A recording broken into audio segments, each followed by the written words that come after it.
Pakistan terrorist స్థావరాలపై Bharat బలగాలు చేసిన operation సింధూర్కు మద్దతుగా రాజన్న సిరిసిల్ల జిల్లా వేములవాడలో బార్ అసోసియేషన్ ఆధ్వర్యంలో న్యాయవాదులు తెలంగాణ తల్లి విగ్రహం నుండి తిప్పాపూర్ బస్టాండ్ వరకు జాతీయ జెండా చేతపట్టి నినాదాలు చేస్తూ ర్యాలీ నిర్వహించారు. ఈ సందర్భంగా బార్ అసోసియేషన్ అధ్యక్షులు గుండా రవి మాట్లాడుతూ ఆపరేషన్ సింధూర్ విజయవంతం కావడంపై హర్షం వ్యక్తం చేశారు. భారత్ సాంకేతిక సత్తా ఏంటో ఇవాళ ప్రపంచానికి తెలిసిందని, ఉగ్రవాద శిబిరాలపై దాడి చేసి ముష్కర్లకు భారత్ సరైన సమాధానం ఇచ్చిందని అన్నారు.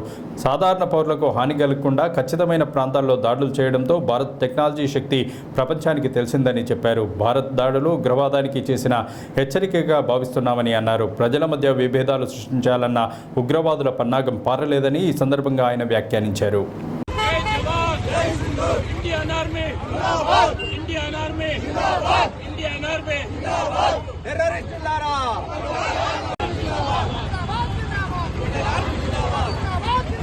కొంచెం